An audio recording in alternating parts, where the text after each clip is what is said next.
Thank you, Daktari, for the presentation. We live in society, and more so in the African setup, where the Gen Zs, you said, might not know that. When we were growing up, we were made to understand that we are not our parents alone. We are children born in a family, but we belong to society. And that is why a neighbor would find you making a mistake, punish you, and report that to the parent, and there was no problem. It can't happen now. What is the role of the wider society, or what is the role of the church? Because you've spoken about the role of us parents in bringing up the boy child. What is the role of society, and particularly the church, in the upbringing of these young people? When can it be said that the church has played its role in their upbringing, and when can it be said that maybe the members of the church have outstepped their mandate? Thank you so much. So research shows that children who are raised in a tribe, they fare better emotionally than those who are raised in individual households. Children are meant to be raised in a tribe, community. I don't mean tribe in terms of ethnicity, but they are meant to be in a tribe, in a community whereby there are a group of adults and there are a group of children. And the children are being parented by this group of adults. That is what research shows, that those are the children who have done better emotionally because they have learned skills from different quarters. You know, as a parent, you can't be everything. You can't have everything. So that's why we tap into each other. And now, because we are in the urban centers and there are many other things, abuse and what, that's why a place like here, church, where we share values, it would be very helpful. There's somebody a group of scientists who did a research among the Maasais in Tanzania. They were wondering because they found the children grew up to be very resilient. So they went to find out what these Maasais were doing differently. They found that the children were being raised in a hut. You know, the men would be in their manyata. Women with young children would be together in a hut. And these children would breastfeed any mother. They didn't know which mother they were breastfeeding. When a child is hungry, you know, there's a woman cooking, another one wherever. When a child is hungry, they would walk to any woman there, any mother, they breastfeed. So children were breastfeeding from any woman there, you know, any mother. So they found that those children grew up feeling emotionally safe and protected and very resilient, and they learned to trust, you know. It was easy for them to trust. Now, let me come closer home. My grandfather had 2 wives. My maternal grandfather, the one I've told you about, he had 2 wives. My grandmother was the younger one. And you know what happens in nature? When women live together, their menstrual cycle gets synced. When women live together, their nature is very amazing. God is amazing. So the menstrual cycle gets synced. So we'll find all the women are on their menstrual cycle at the same time. That happens. So now, and that used to happen even when a man has more than 1 wife. So in my grandfather's household, my grandmother and the co-wife, they were giving birth at the same time. They would give birth, they would get pregnant at the same time, give birth at the same time. So, and they would name their children the same names because they are naming after one person. So we used to wonder, why does my mom have 2 brothers with the same name? So I'm going somewhere with this story. So my mother's stepbrother told me one time that when he was growing up, him and my uncle, they were born the same time, they had the same name. And he told me for a long time, they could either breastfeed my grandmother or his mother. So as young children, they were born in 60s. My uncle told me, he's my mother's stepmother, He said, as we grew up with your uncle who later died, we had the same name. They were both called Jomo. You know Jomo Kenyatta? They were born in 63. So both were called Jomo. So we used to say Jomo Wanani na Jomo Wanani. So my uncle said, when we were growing up, if one of the mothers is in the shamba, as young boys, we could run to the one who is at home, breastfeed her, both of us. Breastfeeding one on one breast, one on the other. They said they didn't know who the actual mother was to any of them until when they grew older. So when they got to learn, oh, this is actually my bio mother, this is my bio mother. They grew up very close. They grew up like that, very close. I mean, that is, of course, an extreme, but I think a very beautiful version of it. But I'm illustrating that children were meant to be raised in a tribe where there is trust and where there is shared values. The concern that we have nowadays, there is rampant abuse. There are people who actually abuse children. There are even churches I know where pathfinders are taken out for a campori and the children are whipped because they are not matching, so the teacher whips the children. Surely, that's child abuse. There are cases where children have trusted somebody so much as uncle, they have been sexually abused because of that. So that is another side of it. So for me, I want to say we can identify our tribe, even within the church. Randy Skid says the devil works harder in the church. So I also don't encourage people to just throw caution to the wind because we're in the same church and you can let your child go wherever. You can identify people you have shared values. And you can encourage, let your children know that, these are not uncles or aunties, but this is part of the wider family. And they can caution, they can correct them. Because children will always make wrong choices because they are children, not because they are bad children. And sometimes as a parent, when children are complaining to you, you need to know how to handle it. A few weeks ago, my son was telling me he didn't do well in a certain exam. And then he started telling me, the teacher doesn't like me. I cannot be expected to pass in this exam. That teacher doesn't like me. So, of course, he expected me as mother hen to start saying, how can that happen? I'm going to come to school and talk to the teacher. Then I told him, of course, even me, sometimes I don't like you. Even you don't like me sometimes. Even my mother didn't like me sometimes. I don't like my mother sometimes. I told him, even me, my geography teacher didn't like me. And I also decided not to like her, but I passed the exam.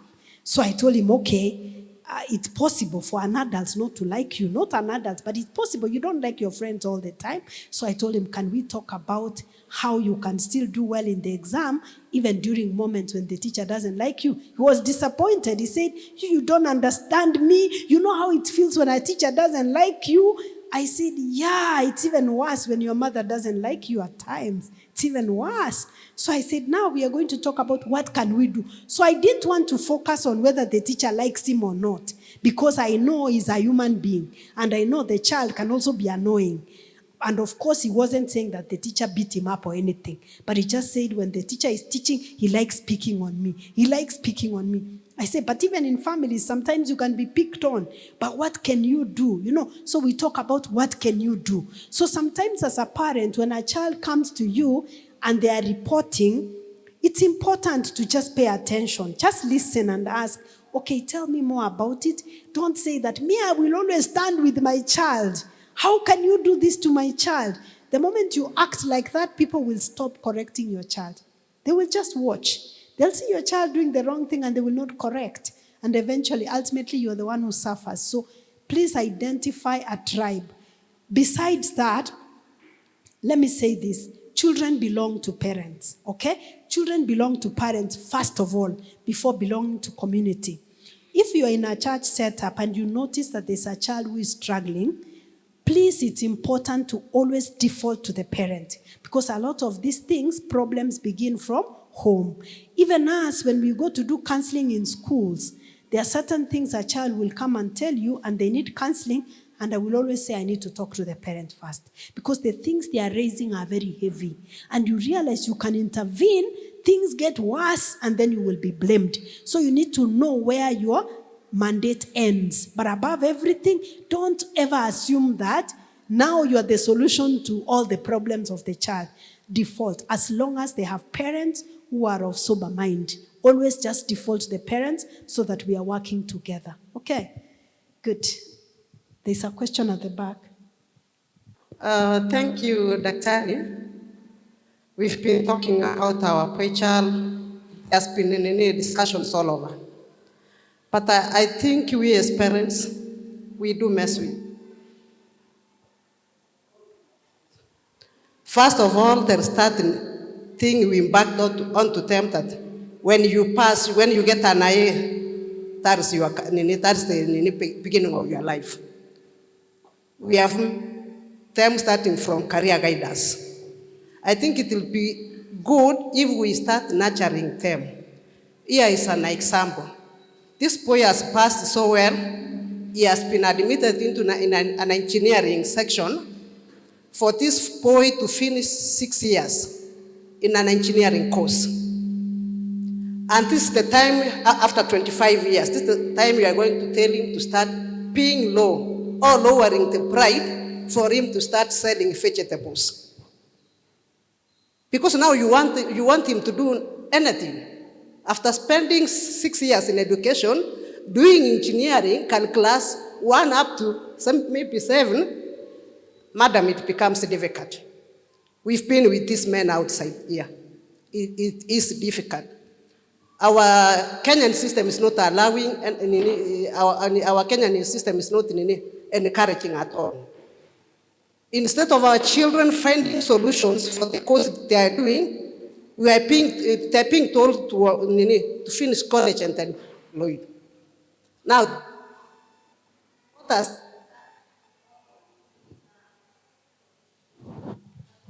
Oh, sorry. Please touch. I think the sauti imeenda. What has the church done? What has the society done for this our BOYCHILD who is suffering outside here? 20 years, yeah. During our time, 20 years, it was possible for the BOYCHILD to go out. But here is a scenario where a BOYCHILD doesn't have, is from engineering. He needs to start a startup. The startup costs up for him to start a startup in engineering. So it becomes so difficult to them to start even the startups which are dealing with their course. As for me, it's upon us as parents to look into ways where you can nurture your child as early as 10 years. Which career do you want to do? So that by the time the child is being admitted to university, the child already knows where he wants to, what he wants to do. And by the time he ends up doing his university level, he has got the idea of what he wants to do. It will become easier for them to start a startup in that course which they have been doing. But not from the engineer to start selling vegetables because he was not aware when he was doing the degree that he will not have him. Thank you. Thank you so much. Yeah, I think that is very good advice. And also just to say that for me, what I have learned, people can be more than one thing. People can have many income streams. That's what I've learned the best. That if people, and I've learned that humans are not limited, okay? So if people have different income streams, then when one is dry, they can be able to focus on another one. So the nurture you have said, I completely agree with you, it's good. And also, I wonder whether, did this child want to be an engineer? Sometimes us as parents, we can make our children do something that we really wanted them to do. Or sometimes maybe the child does not fully understand what that entails. So mentorship, and for them to really get to understand, is this really what I want to do? How does this look like? It would help. And I can see what you're saying when you talk about, like, we start telling them after that, sell vegetables. And I know there are people who have their careers and they are selling vegetables on the side, and they are doing very well selling vegetables on the side, whatever they choose to do. So having different income streams, I think, is important. and even career mentorship is important. And what I tell my children in university, I normally tell them, it's very few courses in university that people are very busy. It's very few courses. Maybe engineering, maybe medicine, maybe pharmacy, maybe architecture, that people are very busy. A lot of courses in the university, there is free time. And many of our young people, they spend the free time having sex. They would be buying condoms, they will be using all condoms. They will be busy buying morning after pills because they are very busy having sex and watching pornography for many hours, and yet they have a lot of free time in between. And there are some young people using that free time, and they are making millions when they're in university because they are not depending on their parents, so they are using that free time. What I have always told young people, if you cut off too much use of social media, you cut off this business of running after boys and running after girls, because there are no wives in university. There are no husbands in university, I can tell you. Hakuna, these are children who are grappling to settle down. So if you can just focus on doing something, you will actually get opportunities when you're still young, because you can afford to make mistakes. You see, when you're young like this, you can afford to try this and fail. You can afford to try this and fail. It disturbs me when I see young people completing university and they have never earned any money. And imagine they are harassing the parents for upkeep. 5th year, 6th year, 20-something. It robs you of your dignity. You are stressing your parents. That is when you want upkeep. You know, my daughter was in university and she told me that she noticed that when first years were coming, they would come in the university. And she's my foster daughter, because I said I have 3 biological sons, so that someone doesn't say, oh, you didn't tell us you have a daughter. I have a daughter that I've raised. She's completed university and she didn't come home because she's taking care of herself. So she told me when she arrived in university, she realized that when first years were coming, they would come with their clothes from home. Then they realized the fashion in the university is different. Then they are all going to the market to buy what is worn in the university. So she went on Instagram and got somebody who imports these Mutumba clothes of sweatshirts and what. She made an order. She bought them and she sold to first years and made money. Then she would wear Crocs and she discovers they're asking her, where did you buy your Crocs? And she went to Kamukunji and bought many pairs of Crocs. And she sold for double the price. And they would buy because they just found Crocs and they bought. How did she identify that? Alika rada. Have your ears on the ground. So she would say, I know freshers are coming. And they'll come with their suits from home. They discover that they need t-shirts. So she would order 100 t-shirts. Within a few days, they are gone. Then order more. So you have to be versatile.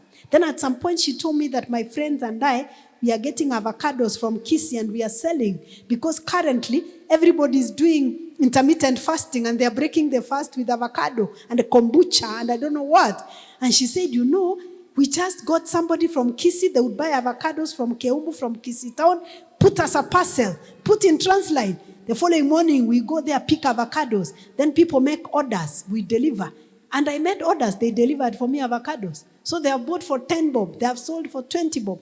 They would even go to kiosks in Githurai. The people selling in the market, they say, we have avocados. Someone says, bring for me 20, bring for me 30. Just like that, within a few hours, avocados are gone. They have pocketed 3,000.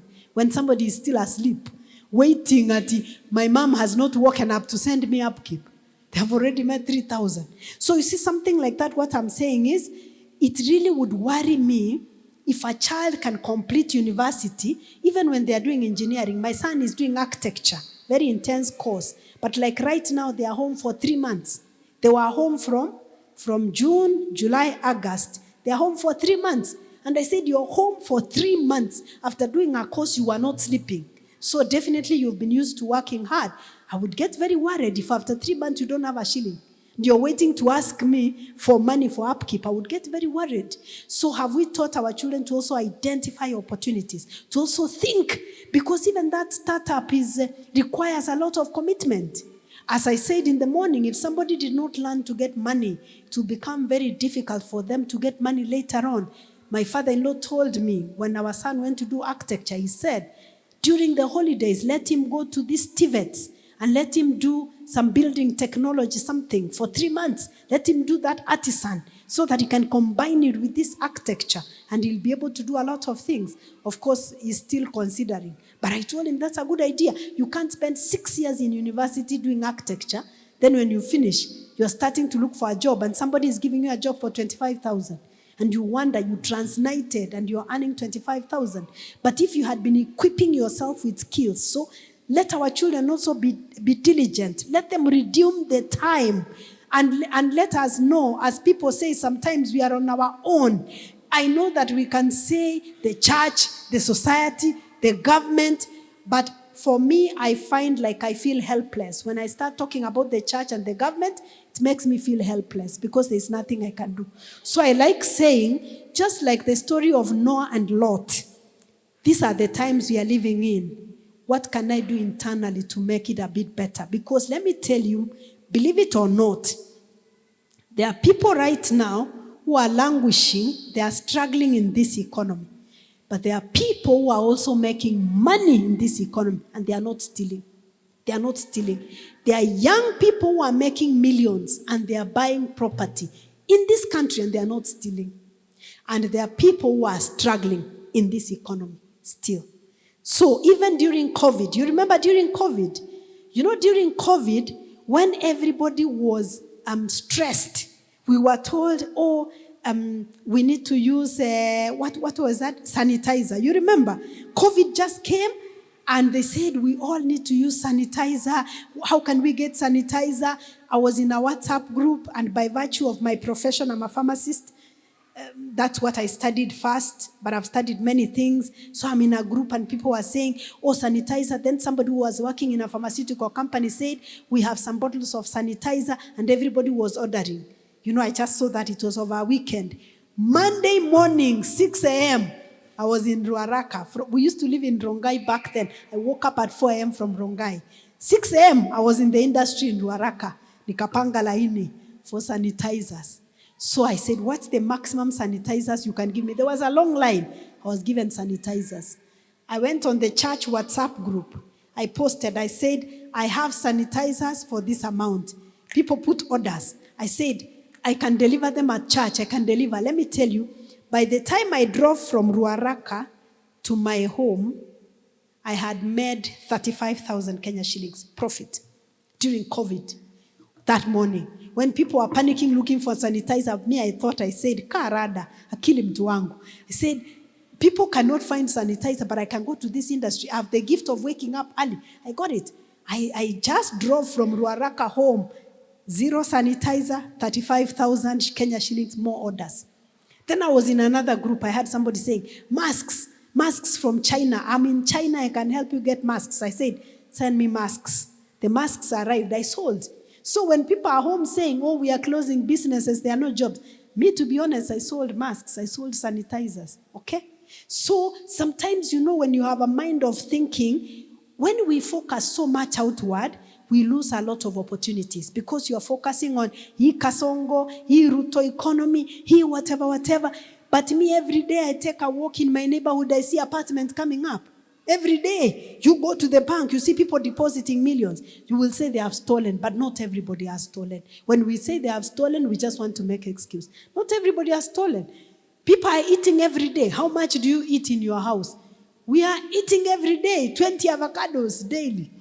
Everybody is doing intermittent fasting. These avocados, where are they coming from? There are people doing farming avocados in Moranga, and they are selling, you see. So think about it in that way. While we are waiting for the government, which I don't think anything will ever happen, but I think we need to think about the differences in the families who are more internal than external, because external problems, they will always be there. Thank you so much. Don't know whether there's one more before we call it a day. Okay, Elder, you want to ask? Okay, go ahead. Young people, I want to hear your voice before we end. You cannot just be seated here. You can't be seated here and saying nothing. Okay. Let me ask this question, and I hope somebody is not going to throw stones at me. Young ladies say there are no men to marry them. Young men say there are no ladies to marry. But because we are talking about young men, maybe this will help somebody. There are many young men who are stable and are able to start life in a proper way, but for some reason, they don't know how to begin. And for that reason, they are continuing to stay with their parents. And because of the African mother, I can't send away my son, so they are comfortable. How can you help such young men? And maybe advice on when is it best for them to start? You're saying start what? What are they starting? Start families. That's good. That's a pregnant question, but I think it's a good one for us to begin. So there are a few things I've been able to identify from what you're saying. Number one is that the parents, the mothers especially, and those sons, they never learned to disconnect. You know, we said that a man has to kill his mother for him to survive.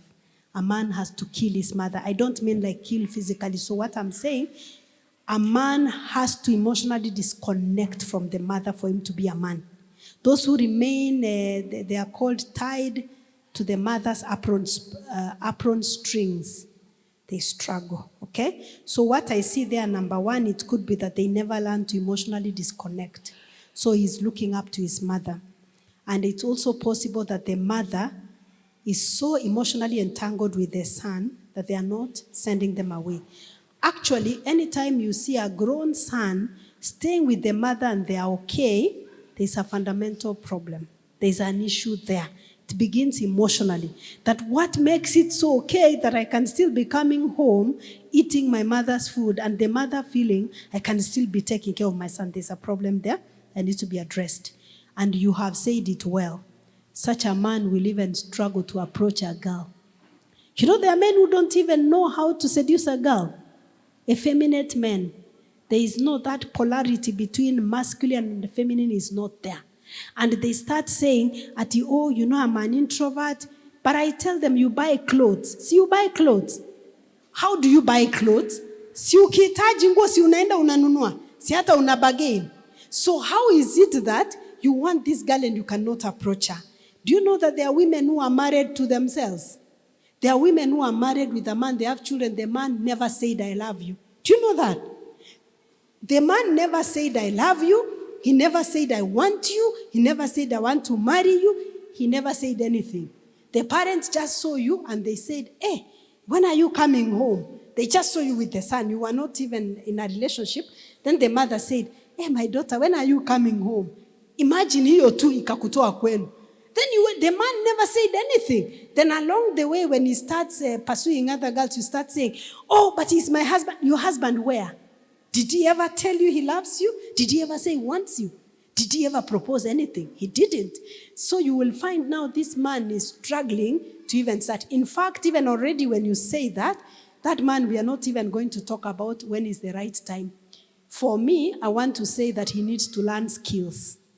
Hannah skills. That one does not even have life skills. And even if he got a woman, a girl, a lady, he will be a burden to the family because he has no skills, so he's not ready. That one needs to learn the skills. As I've told you, there are some who go like that and they are there and you're seeing they have jobs. They don't even know how to ask a girl anything. They get married. They cannot be sexually intimate with their wife because they don't even know how to start. Imagine. You think these things happen magically? They don't know how to start. I know one like that. And they tried to talk to him. He didn't even know how to start.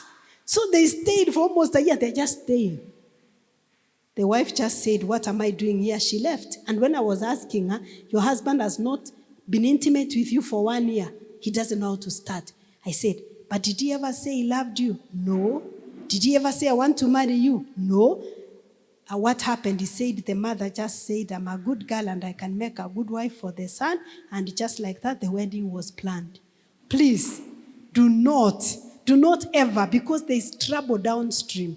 That one needs to learn skills, first of all, how to be a man. Because a man stands on his own. A man separates himself. And for the mother, maybe what I want to say, you are doing a disservice to your son. If you're still staying with your son, you want to check whether his laundry, his clothes are washed, and you're cooking and bringing food to the table, even if he's your only son, you're doing a disservice to your son. Please make it uncomfortable. Make it uncomfortable so that your son can go out there. He needs to be a man. He needs to take care of himself so that now that way he will even have the courage to speak up. So that one needs mentorship, not a wife. Not a wife. In fact, one thing I did not say is when we don't teach our sons to speak up, to even approach a girl, to even say, I need you to pursue, we are creating our sons who think that women are rehabs for badly raised men.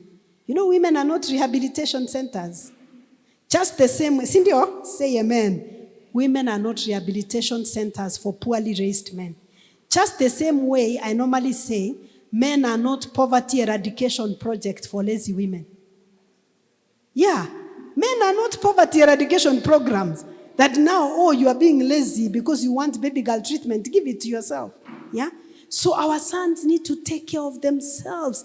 You know that we have our sons who give up very easily. In fact, the way you are describing that situation, that son will get married. They have a disagreement. They pack their things and go back to their mother.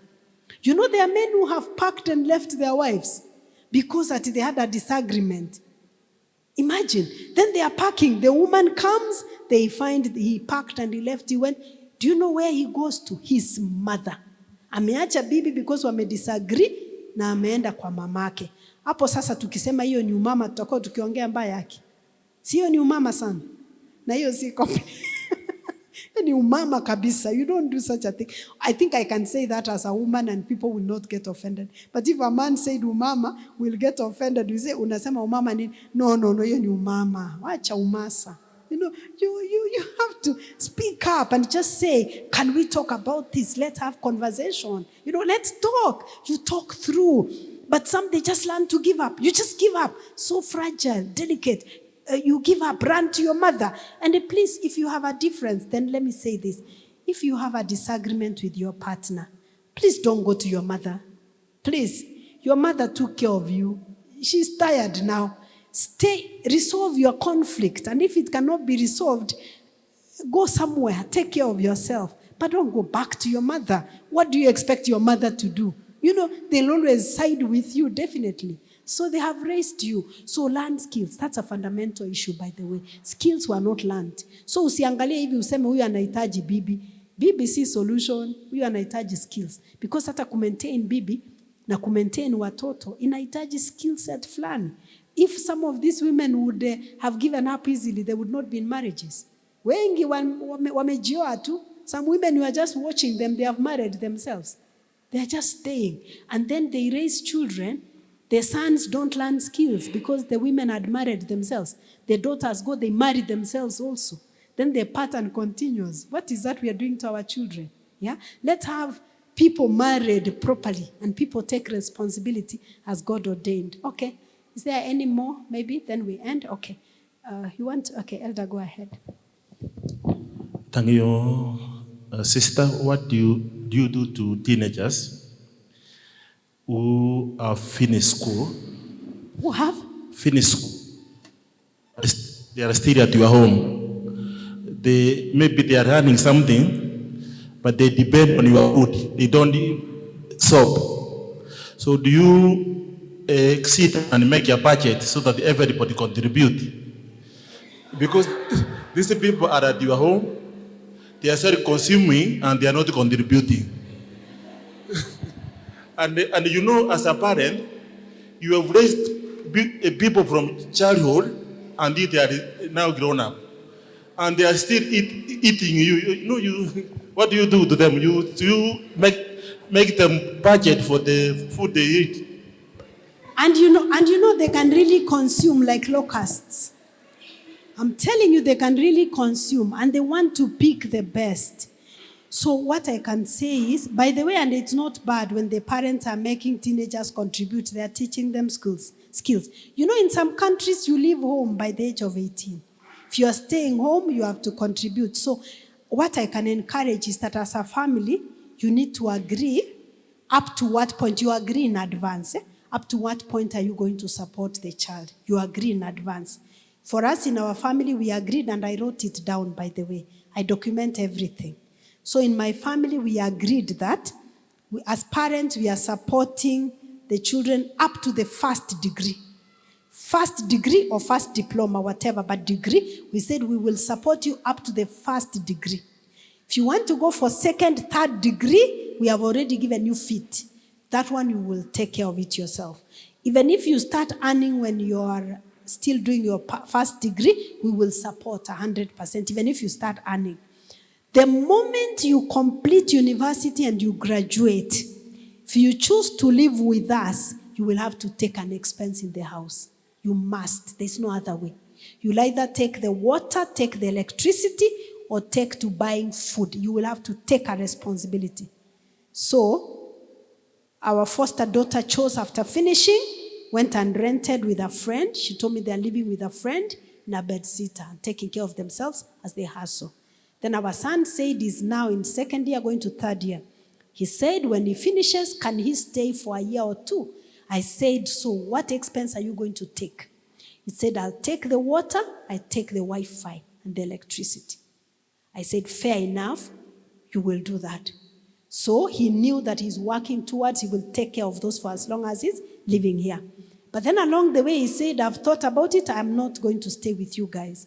I said, what are you going to do? He said, the moment I finish, I'll move out. He's finishing, God willing, next year, December. So we put it clear. I wrote it down. I always write. So I said, the moment the guy is finishing, no paying water, no paying electricity, no Wi-Fi, he'll take care.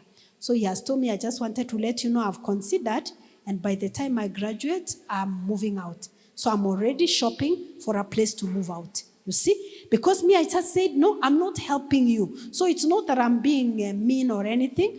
I'm not helping you. So I told them, you guys, I raised you 4. By next year, December, I will only be having 2 people in the house. So if your degree takes 4 years, like the other 2, it was taking 4 years, within 4 years you have left or you're taking up an expense. The other one, the degree will take 6 years. I only support for 6 years. Anything extra, it's up to you. So if for whatever reason you have some, I don't know what, retake, whatever, tafadhali, that's purely up to you. That's why I've said when you have gone to do this degree, it was your choice. You chose it because you had a strength in it. Number 2, I will provide for you 100% so that you don't have to think that, do I have a class, am I going to work? Honestly, if I've done that, there's no reason as to why a 6-year degree should take 7. If it takes 7 because of delays at the university, I understand. But not 7 because you chose to defer to do what? After 6 years, tumeandikiana chini. Like I'm done. Because I'm not helping you. After that, you go. So imagine it is not bad as a parent to agree that my support is up to here. From there, you will take an expense. It's not about how much, but it's about teaching that responsibility. Many times we think that we are helping our children, but we are doing them a lot of disservice. We do them a lot of disservice. Some children get married, they become very wasteful. Very wasteful. They don't know. You know, let me tell you, because we are talking about boy child. As a man, however hardworking you are, however much money you earn, if you are married to a scatterer, my friend, you will retire, go to the village, sit under the tree and die. If your wife is a scatterer, you will never win. Because you will go, you hunt, you gather, she will be scattering. She will be scattering. But if you are earning, you can be earning a modest amount. But you have a wife who is very economical. She knows. She can just see, these oranges are going bad. We can actually squeeze the juice and freeze it and take after some time. If you see her doing that, then you know you have a keeper. And with the little that you are earning, you can build an empire. Okay? So your wife will determine, she's the speed governor, she will determine how far you can go as a family. I went to a certain place, I was doing camp meeting, I was taken to sleep in a certain home. What I saw shocked me. This man was hardworking. He was hardworking and he was coming home late. And this man would shop. You know, I'm telling you, there are Adventist men who can shop. This man will go to the supermarket, he buys what the family needs. Do you know, he would buy bread, freshly baked bread. And the wife knows that they don't eat much bread and they would not finish. Imagine the bread comes and they would throw in the dustbin, it goes bad. Freshly baked bread.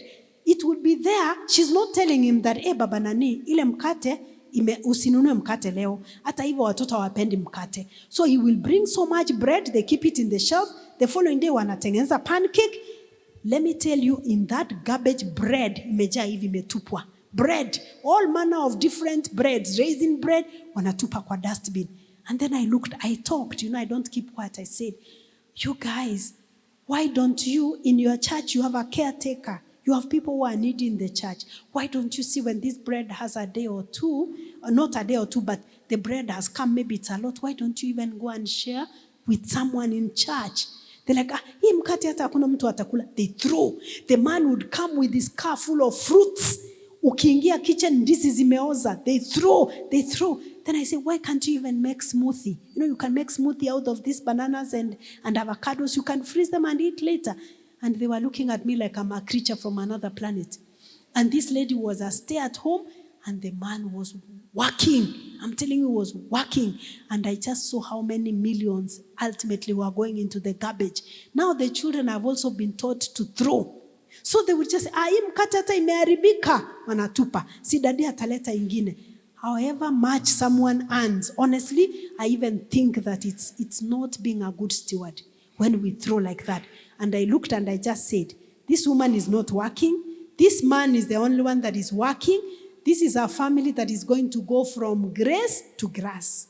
The moment they retire, you will just see they'll be under a tree waiting to die because they will not have anything. Not because the man has not worked, but because the man has worked, he has hunted. The woman is just scattering with the children. And the children will never learn not to scatter. So please, if you're married, maybe it's too late. To a scatterer, it's too late. She may not change.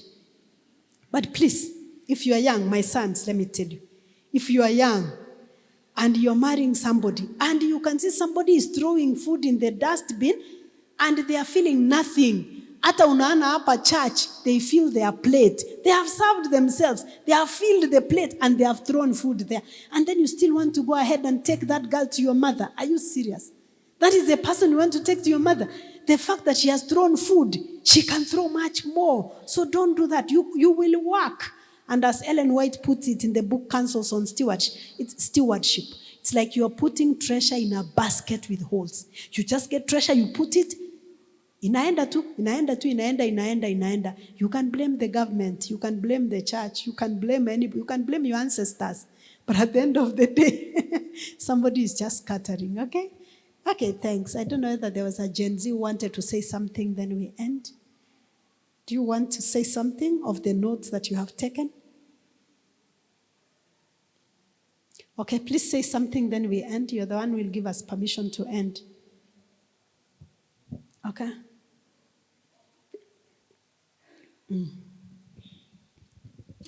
What are your thoughts? What you have said or anything you want to ask?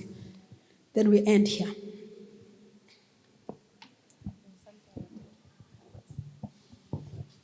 Yeah, so I think it has been a very productive session. I have gathered a lot of insights. Most importantly, as both young people, both ladies and men, to be self-dependent and to, strive to have a footing. There was something that I had in mind that has imenitoroka, but yeah. It was a productive session. Okay, good.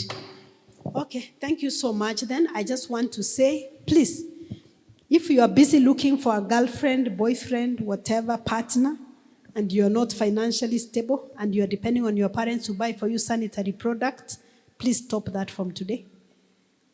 Stop that from today. I'm just saying, not to you alone, but I'm just saying, please take care of yourself. You don't have to be that you manipulate and complain that your parents buy you soap and then you are busy. Nataka kurusha mistari. Hiyo mistari enda urushe kwa job market ama kwa marketplace, so that at least you can take care of yourself. You know, when you take care of yourself, you have a say. You have power. You don't give your power completely to other people. So it's my prayer. You want to say, okay, just say then. Yes, I think when you were having the discussion on young people being self-dependent and all these things, it was not the discussion of the day, but I know there are many young people who, in as much as need to be on their feet, there is the burden of black tax, that young people are getting the burden of supporting their parents to such a great extent.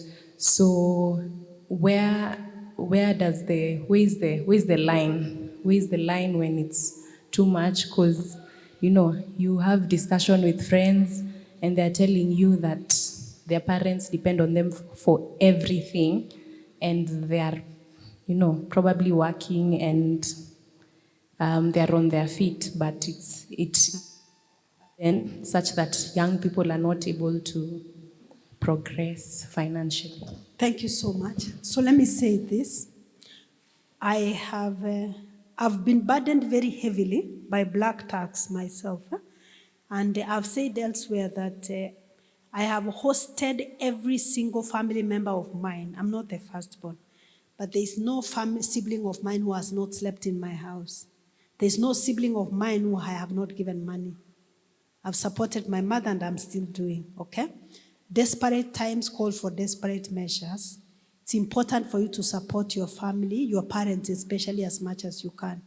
But as you support the people, think about empowering them. Whatever you're doing, you're asking, am I empowering or am I disempowering? You disempower people when you give them food, shelter, clothing. That is a responsibility of any able-bodied adult. They should be able to take care of their food, their shelter, their clothing. So if you're doing that, you're not empowering people, you're disempowering them. There are some parents who are relatively young, they are energetic, but they decide to sit down because their child has a job. They are in the village, they cannot even keep chicken. You know, chicken does not need a lot, but they cannot even keep chicken. They are relying on their children. It is not the responsibility of a child to take care of parents. A good man leaves an inheritance for his children's children. It's not the responsibility of a child. We bequeath wealth going forward, not backwards. Okay? So if you find yourself in that situation, that is not okay. The reason why I'm saying that is because I don't want you to also teach that to your children because you think it's okay. So first of all, let us appreciate that what you are doing is not okay. Parents should not get children so that you can take care of those children for them. The children are theirs. They are the ones who take care of their children 100%. If you take care of your siblings, make it very clear. That's not your responsibility. What you're doing is charity. You are helping. And you are not going to, when you are helping people, they are not going to live the same standard as you. You're going to help them out of charity, out of the goodwill. Think empowerment. If you think empowerment, that means you cannot take care of somebody forever. They need to get on their feet, okay? So once we learn to break that pattern, we don't pass it to our children. So for me, I have told my children that circumstances were that I have had to support my family this way because of the challenges we have had. But I told them it's not, I don't expect you to be the ones who take care of me financially at least. I don't expect that. And I will try my best so that I'm not a burden to you. But when I was saying that, I didn't know that I was digging my own grave. Because you know, sometimes you can say it out of emotions because you're feeling overwhelmed by your own family. So we have a son who is earning some money, he's in university. When he goes to the supermarket and I'm telling him, buy for your brother yogurt, he's going on a school trip. You know he cannot. He will tell you, send me money to buy for him yogurt. Then I say, but it's only maybe 100 shillings. But he says, no, it's your child, it's your responsibility. Then he tells me it's not about the amount, but I don't want to inherit this issue of black tax from you. The pattern ends with you. I'm not continuing with this. So he says, I can buy for my brother yogurt if I want to, but not because you're telling me to do it. So when he buys, when he's handing the yogurt, we hand him the money. He hands the yogurt, we hand him the money. Because he said, I'm very clear. I don't admire how your life has been, and I will not continue, and I will not continue this with my children, because you are able to buy yogurt for your son. So why are you telling me to buy yogurt for your son? So sometimes I tell him, please, can you tutor your brother? Can you do this? Can you go and stay with your brother? He says, no, it's your parental responsibility. When you tell me to do this, you spend less time with your son. Spend time with your son, akuzoe. So what we do, if we tell them to do tuition, we pay them. So we tell them, you're going to tuition your brother, and it's at this rate per week. So we pay them to do it, because it's not his responsibility. It's our responsibility to take care of the child, because you don't want to pass, because that's how generational patterns are passed. Yes, you can be kind to your siblings, but there's a difference. There's a difference between doing something for your sibling because you want to, and there's a difference you do because you have to. Do you understand? You can do it when you want to, but not because you have to. For example, if you are visiting your parents, you pass by the market, you buy for them fruits. You know that it's not that if you don't buy fruits, they have no fruits. But you're buying as a blessing to your parents. You go with some apples, some grapes, some oranges, some mangoes. You say, Mom, Dad, here are fruits. It is different if they were waiting. At the end of every month, usipowanunulia matunda hawana. That's very different. So as parents, maybe I will say something to parents, then to young ones, then we finish. As parents, please let us be a blessing to our children. Let us not put unrealistic, heavy expectations on our children. If you are getting children, don't get children for your other children. Ati because unaona huyu amekuwa mkubwa kidogo, wacha nizae watoto wengine, huyu atanisaidia kuwalea. Hapana. Kama umezaa watoto ujue, if you are getting children at 45, by the time you're 60, they'll be 15. Who is taking care of them? So get children that you can take care of, not expecting your other child. Because what happens when children take care of others, the ones who are taking care of the other children become bitter, resentful, and overwhelmed. They are not even able to take care of their own children because they are overwhelmed. The ones who are being taken care of become rebellious. Because they'll be looking at you and say, where hata si mama yangu? So what authority do you have over me? They become rebellious and they start disrespecting the older ones because they'll be saying, wezi kuniekea vikwazo hivyo, sio wewe ulinizaa. And this other one is feeling, but I'm taking care of you, so I need to hold you accountable. So don't do that as parents. Even if you see your child gets a job and they're earning more money than you, don't start telling them to upgrade you from Syokimau to Runda. Ati sasa, kwa sababu umepata kazi mzuri, utaninunulia shamba mahali ingine, let your child buy that Runda themselves. So that you will be happy if you see your child at a better place. Be happy for your child. Usimgandamize, kumsukuma. Just be happy for them and tell them, my son, if maybe I'm driving this Toyota na wewe unanunua Mercedes ama Prado, ni sawa. Be happy for your child. Don't say, how can you be driving such a big car when your parent is driving a small car? No. Be happy for your child and let them fly. Give them wings so that they can fly because you have given them roots at home. And now to the young ones. If circumstances are that your family, there is no other way, support them. But as I said, support them while empowering them, not disempowering. If, for example, it's school fees you're paying for your sibling, you can pay because you're empowering them. If, for example, it's your parent and they're depending on you, can you buy for them a cow? Buy for them ng'ombe, wakamue maziwa, wauze, waweze kupata their upkeep. Always look at it like you want to work yourself out of a job so that people are not depending on you. Because this black tax does not end. They will keep on demanding. Do you know that there are people right now, the sibling got a child, they are taking care of the sibling's child. The message they sent to the sibling's child is, there will always be a rich uncle to take care of you.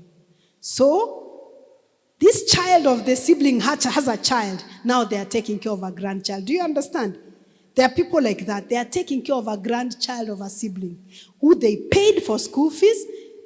didn't launch, paid school fees for the child got a child. It never ends. Eventually, you even recruit your own children into that chain because you are teaching people that you don't have to carry the heavy weight when I'm carrying. So always think about yourself out of this. Work yourself out of this equation. Just say, okay, you're asking for food. Today I'll buy for you food. Tomorrow utatoa food wapi? So muulize, how can I help you so that you can be able to get your own food, get your own shelter, and pay school fees for your children. Don't think that because your sibling's child, maybe you want them to go to a private school, ndio mulipie. What can their parent afford? Give them what their parent can afford. If it's holiday, usiseme ati because my sibling wanakaa Nyamakoro, so let me bring their child to stay with me in Nairobi. No. Let them stay with their parent so that they know that in ndio hali yao, wapambane na hali yao. Do you understand? Good. So let's work to end black tax. Okay, God bless you. It's my prayer that our sons are going to be like well-watered plants, okay? Maybe at a future date we'll talk to the girl child, but I think today that's enough for the boy child. Okay, let's pray. Father, in Jesus' name, we thank you once again for the opportunities you give us to learn every day. We thank you so much because we have learned how to nurture our boy children so that it can be well-watered plants to have roots so that we can give them wings to fly. There are times we may realize that probably we didn't do better because we didn't know better. Now that we know, I pray that you may give us the will and the strength that we may nurture our children only for your honor and your glory. If we are feeling guilty, some people may be feeling guilty because of the days of ignorance, but your word says in the days of ignorance you winked. I want to pray for our boy children specifically. If there's anybody that is struggling to launch, I pray that you may give them opportunities. Those who are in school, I pray that you give them understanding. Those who are looking for jobs, Lord, may you provide. Those who are looking for businesses, Lord, give them ideas and bring customers their way. Also want to pray for our girl children, that you may also bless them, Lord God Almighty, and that you may protect them from any harm and danger, and that they may also be stable on their feet, and they may be strong, and they may be vessels of honor. Want to pray for parents. We ask that you may provide, oh God, that you may give the parents resources and opportunities to nurture these children that you have given us as stewards. I pray for Syokimau East SDA Church. I pray for that you may continue blessing them, even as you have done in the past. For the plans they have for the camp meeting, Lord, may you provide that camp meeting may be a blessing to all of them, that at the end of it we may say we are truly not the same again. If there is anything we have said or done or imagined or that is against your will, we ask that you may forgive us, that in everything we may give glory to your holy name. Guide us throughout the week and protect us until we meet again. For it's in Jesus' name we have prayed and believed. Amen. God bless you.